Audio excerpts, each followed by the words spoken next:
If you are anything like me and are just walking on the fence of should I keep it or throw it back, well, you got a home here. Welcome to the Go Show, celebrating all things outdoors in this beautiful outdoor playground of a state and world that we live in.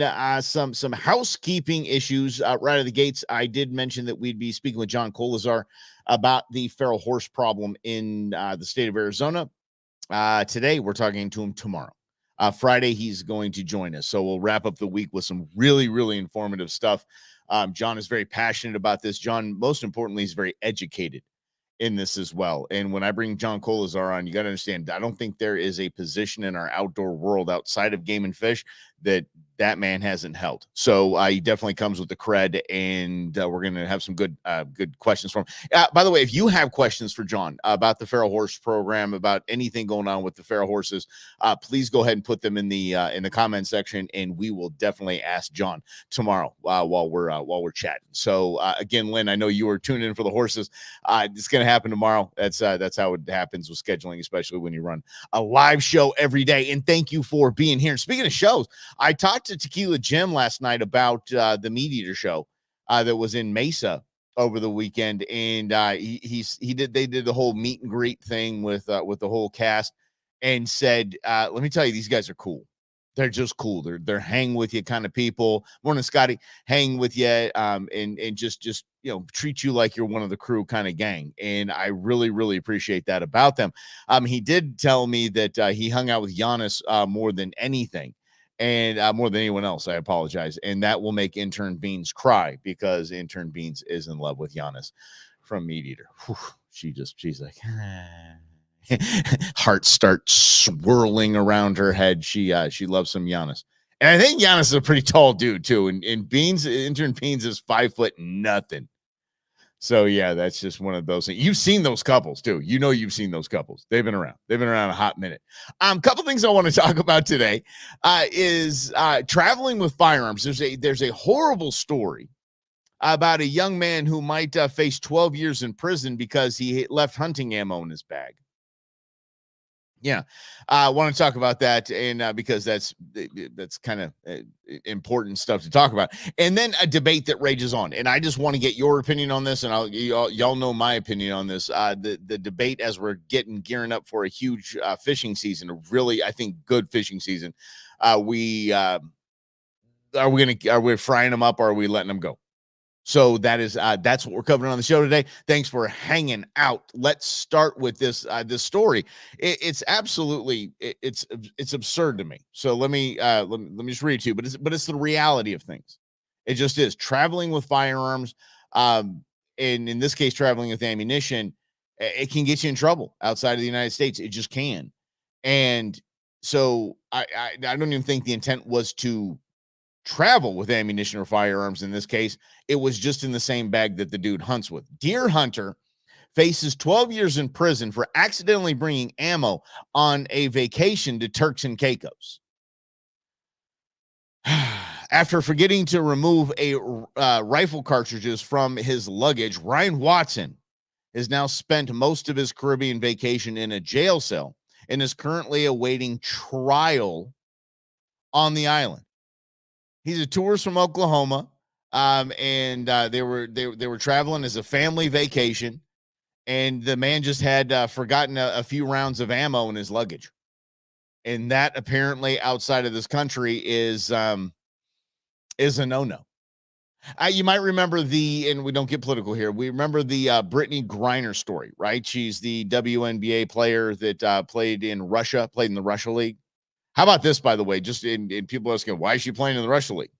You saw the Caitlin Clark, probably arguably the best college player of all time on the women's side in basketball. I think her salary is going to be somewhere around $68,000 her first year. So Brittany Griner gets kind of the same type of package early on in her career. She played in a summer league in Russia for $1 million. Yeah, that's why she went to Russia. Anyway, she said she had some medicinal marijuana or something like that, something in a pen, Teamster, whatever it was. And she was in prison for a long time. And we actually had to swap one of the most notorious arms dealers in world history to get our WNBA star back. Again, not going to get political. I'll just leave it at that. And So, but you have to follow the laws. If you're outside the United States, you are not protected by the United States Constitution. You just aren't. So their rules are their rules. Ignorance of the laws, no defense at all. So if you don't know that you can't carry ammunition into an airport in Turks and Caicos, you need to pay attention. But the problem is, dude forgot about it. Dude absolutely forgot about it. Let me see. Orange ammo cans. Let me see. Let's see what Jim's got going on here. Hold on a second. I only carry my ammo in orange ammo cans. Never open them in the vehicle. I go to Mexico quite a bit. Yeah, about brass and all, I bet. And Jim, I'm actually heading to Mexico next month. Yeah, I was interested to hear. I'm taking nada. I'm not. As it stands now, I'm traveling to Mexico and I'm not taking any ammunition, no firearms, no nada, nothing. I will clear the truck. I will sweep that truck. As a matter of fact, I doubt we're even going to take the truck because I carry so much. There's got to be something rattling around in there. Holy mackerel, especially brass as well. Yeah. But traveling outside the United States, you have to know the rules. Traveling outside of the state of Arizona, you need to know the rules. Traveling to California is a different ball game. And everybody's on such high alert right now. Everybody's just out of their flipping minds that everybody's on edge. Everybody's on edge. So if a California cop pulls you over and you're riding around like you ride around in Arizona, and you like me, I've got my rounds of my EDC rounds are in my console, my EDC's on me. You can't ride in California like that. But you need to know those rules. And every state you go to, every state you're going to be driving through. And let me see. And right to bear is a money. I agree, Jim. I do. But if you are going to practice your right to bear arms in states that you're going to travel through, you need to first know the rules. And just having a concealed carry permit doesn't protect you from those rules. Every state has their own rules. And by the way, if you go through, concealed carry friendly states or Second Amendment friendly states, that doesn't mean the cop pulling you over is, an NRA member. So there's no, it's so easy to just, actually the NRA has information on this. NSSF has information on this. SCI has information on this on their website and the rules for each state. Like in California, you have to have unloaded firearm and you have to have the ammunition in a lock case. I don't know how stickler they're going to be if they're pulling you over for doing, 15 over on 10, but why borrow trouble? I mean, literally, this guy had, and I can't tell you how many times I have been on some sort of hunting trip, some sort of vacation, and I open my backpack or open my luggage, and I go, "Oh, that's where that is." I forgot where that was. That's where my caping knife is. Yeah, try getting the caping knife through TSA. But you're like, "Oh, damn, I forgot that." My grandfather's pocket watch. Pocket watch is his pocket knife. I had that going into, post 9/11. I think it was like very shortly after 9/11. We weren't used to this kind of thing, but I had that in one of the pockets of my bag. I had to go mail the thing back to my house. Guess what? Never showed up. Never. I lost my grandfather's pocket knife. I mean, you have to know. I really didn't complain a lot about it because I was like, damn it, that's on me. And yeah, people make mistakes. I get it. And people forget things. Like this poor guy forgot he had a couple shells and a couple rounds in his luggage. And where he was going outside of this country, that's illegal. And he's facing 12 years in prison.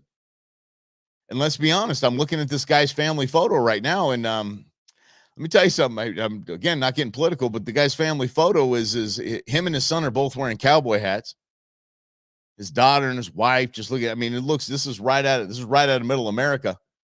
There's no one in the current political atmosphere that's going to do anything to go get these guys, go get this guy out if he's there for 12 years. Nobody's going to help him. Yeah, sad. It is sad. It's rough.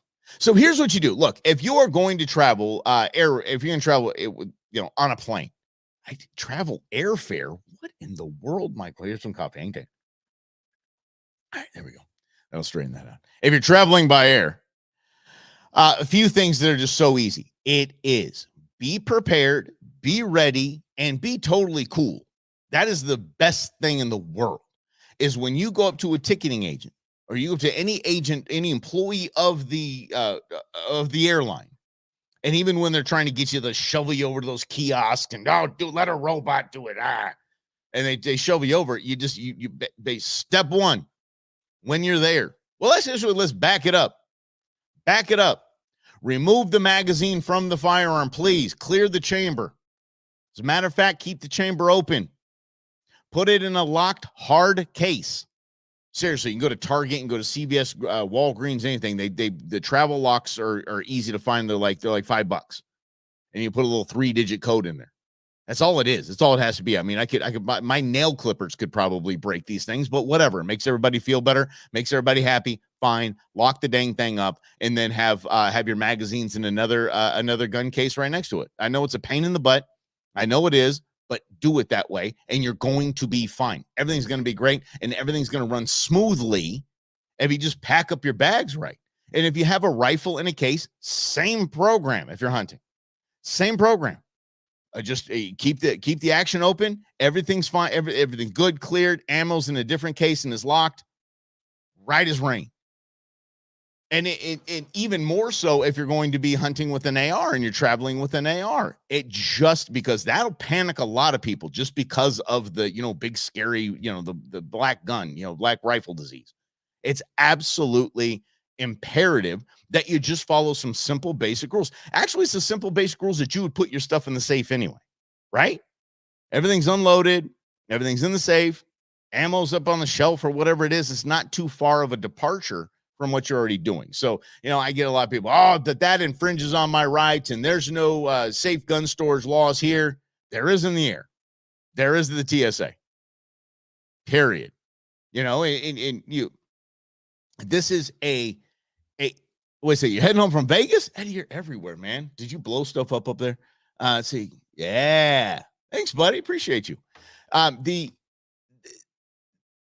The grinding, the gnashing of the teeth and the grumbles about this and the TSA and it. Look, TSA ain't going anywhere. I can't stand the TSA. Sorry if any of y'all work for the TSA. You know what kind of biz you're in there. No one likes the TSA. But if you're going to travel with firearms and you're going to travel for a hunt or you're going to travel and just take your EDC with you and you're in a firearm-friendly state, just play by the rules. And they're simple. So let's actually get to the airport. The airport is those attendants where they're pushing you to the kiosk where you got to go up and you got to weigh your luggage and all this stuff. It's very simple. This is so easy. And if it's done right, it's almost as if, it's as if you have a firearm in your car and you're pulled over. Officer, I have a firearm in the vehicle. I have both hands on the wheel. Officer, I have a firearm in the vehicle. I have a concealed carry permit for that. How would you like me to proceed? That's it. We're playing cool here. We're playing cool. I actually said that when I got pulled over one time, heading out to a fishing tournament, and he said, "Can you license and registration?" I said, "Officer, my registration is in the glove box, as is my EDC. How would you like me to proceed?" He just said, "Go ahead and get it." I said, "You want me to reach across and grab that?" He said, "I'm not late." He said, "Is he looking right in the eye?" He goes, "I'm faster than you."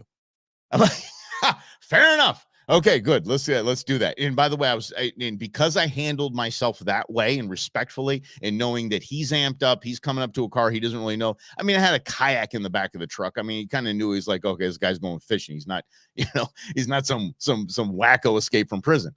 But I said, but he let me off with a warning. Told me to have a great tournament because I was on the way to fishing tournament. He said, just have a great warning. And I thought that was pretty cool. But I handled it that way. That's the same way we're going to treat the people at the airport. Okay. Same way. Hi, how are you? I'm actually traveling to a hunt and I do have a firearm, or I'm traveling, whatever. I have a firearm in this package and I'm package. Do I need coffee again? No, I can manage. We got this. In my luggage, in this piece of luggage right here, there is a firearm that is both unloaded and locked in a case. Where would you like me to take this? How would you like me to proceed? That's it. That's it. Most likely they'll say, right over there, there's a TSA agent right there. And you walk up to the TSA agent, or they carry the piece of luggage to the TSA agent. TSA agent opens it. It's right up top. There you go. There you go. You can go ahead. Here's the combination. Oh, they have the little TSA locks. That's right. Because the TSA locks, they have a key. And so they'll open it up, take a look at things. Boom. Send you on your way. Easy breezy. And you do that coming back too. It's that easy. Oh, I got a criminal speeding ticket too, Eddie.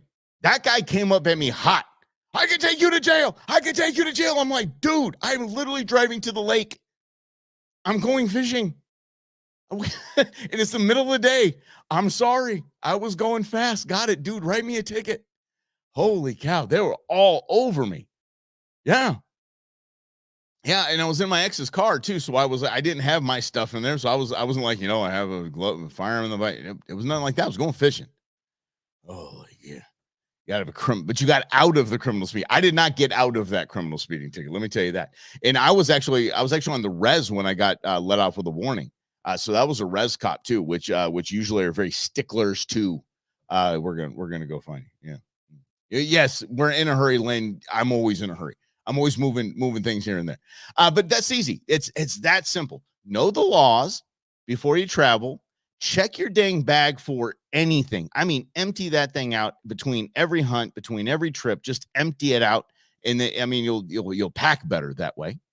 And then when you get to, and then by the way, store your firearms properly when they're in your suitcase and your luggage. And then do we even have a suitcase anymore? I don't even have I don't own a suitcase. Yeah. It's a big, big hunting duffel. That's it. I'm such a redneck. So anyway, and you have it in there, locked, ready to go. When you get to the agent of the TSA, you say, hey, I'm traveling with a firearm. It's in this piece of luggage right here. How would you like me to proceed? That's it. Last thing you do is just please never do this. Just don't do it. Yeah. Hey, hi, how you doing? I got a gun. Please don't do that. Please. You're going to make a lot of friends fast. You need to. And has anyone been to a TSA interrogating room besides me? Yeah, I have. No, I didn't have a firearm. Here's what happened. My sister was moving out from California to Arizona. See, we all escaped. She's moving out. I wanted to help her move. I was going to drive the U-Haul out here. And so she bought me a ticket that was a one-way with no return. So I went to TSA with a ticket that I didn't buy that is a one-way ticket. Oh, and by the way, I was coming back same day. I had no luggage. That's like the TSA trifecta. They're like, right this way, sir. We have some questions for you. Holy mackerel. Could you imagine if I had my firearm in my backpack, just or a knife or something like that, like a caping knife or something? Woo. Oh. That was a fantastic movie, and if you like it or not, I loved it. Siskel and Ebert, remember back in the day, the movie Two Thumbs Up and all that. Siskel and Ebert raved about this movie. So if you haven't seen it, I encourage you to do it. They thought it was fantastic. They thought it was a good piece of filmmaking. Beavis and Butthead Do America. I'm not kidding. But this is what it reminded me of. Butthead has to go in and get a full cavity search from the FBI. And he comes out, he's all disheveled. He's all his shirt's all messed up. He's got one shoe on, his hair's all messed up. And he just goes, did I just score? I kind of felt like that coming out of my little meeting with the TSA. Yeah. ABC's and me. But I did make the flight and everything was good. But boy, they had an eye on me. It was the whole set. By the way, if you get I can't say harassed, but harassed by the TSA in that fashion, you will actually what you call it? The my goodness sakes, Michael, with this coffee. Here we go. Hold on. The flight crew, thank you very much, is going to be notified who you are. It's fun, right? Yeah. Yes. Right. Thank you. Appreciate that, Scotty. And it's a fantastic movie. I do a better Beavis. I'm not going to do it right now, but I could fly as Cornholio all day. I could do an entire show as Cornholio. Don't tempt me. I really will do it. Okay. Thanks for hanging out with us. This is the Go Show, celebrating all things outdoors in this beautiful outdoor playground of the state that we live in. The fishing season is coming around, and it's here. Actually, I mean, it's hot. Let's go. The debate rages on, and I have friends on both sides. I have friends that will go catch a limit of bass and go cook it for dinner, cook it over the weekend, grill it, and do whatever they're gonna do. And I have friends that think that is the cardinal sin of bass fishing, is to pull a bass out of the water and keep it. That is just death. You can't do that. Well, I'm on the fence because I firmly believe that the Arizona Game and Fish Department, they do fishing samples, surveys, they population samples, all of that. They know how many fishes we have of each species in each of the lakes. They have a pretty dang good idea. That's where the bag limit and the size limit are set. Because if we keep it at that, and then keep it at that bag limit and then that size limit, and everything is the same every year in the surveys, then hey, we found the sweet spot. Everything is good. And that calculates in people keeping their or taking their entire bag limit. That it's an important thing to understand. So if you are a part-time tournament angler and you like to go out and maybe find little weekend events to be a part of, and you scoff at those that have a stringer with them, you scoff at those on the side of the shore fishermen that have that bucket sitting next to them, and this is a I would say it's a mistake to scoff at that kind of thing, or to thumb your nose at it, look down at these people. No, they're part of the process. They really are. And if you find somebody's got a 10-pound bass sitting in a bucket on the sideline, guess what? I mean, on the shoreline, good. Yeah, all right. Legal. It's legal, and it's part of the process. But I do agree with the other side. I do agree that letting them fatten up, letting them live, letting them get old, letting them get just beefy and gigantic, it makes for a better fishing atmosphere and a fishing world in Arizona. It does. I remember a few years ago, it was just, we want the Florida strain. We want the Florida strain of bass. And then somebody did something and got the Florida strain out here, and I don't think it really did much good because ecosystems are what they are. So if our lakes were conducive to that size of largemouth bass, it would have been happening already. See what I'm saying? Has nothing to do. Now, poaching is a whole different matter. We that's the P word here. That is the ugliest word we have on the Go Show, is poaching. And these poachers get in there, especially in the community ponds. Those are the worst. The worst. Game and Fish, check this out. Stocking ponds, and actually some streams to keep, healthy populations like brown trout and Apache and all that, and bringing the Apache back essentially. You ready for this? Do you know how much it costs them? I'm not kidding. $7 a fish. That's a lot. That's more than $7 a pound. That's basically that's ribeye cost. That's prime steak cost. That's how much it costs them. Hatching them, some come out of the hatcheries. And by the way, a couple of years ago, I think we had to blow up our hatcheries because there was some bacteria or something like that, some fungus. And so we had to basically just literally put a needle in each and every fish in the hatcheries. Do you understand how much that costs? So when you see people, and it just drives me nuts, and I know they're doing it, and they're sitting along the community ponds, they got those buckets just full, just limited out times 2. Don't even care. They're just going in there fishing them out. That drives me batty. So you can thumb your nose at that. But those that are just out there fishing and like to have some trout, have some catfish, and they're doing it legally and they have their license, good for you. Yeah. Especially on the stock ponds. It's not like they're going to get gigantic anyway. So just, whatever, have your limit and move on. But out on like Lake Pleasant and Rosie and Canyon and Saguaro, there is a solid argument to just keeping them out there and keeping them going and keeping them growing. Especially out here in the West Valley where we have Lake Pleasant.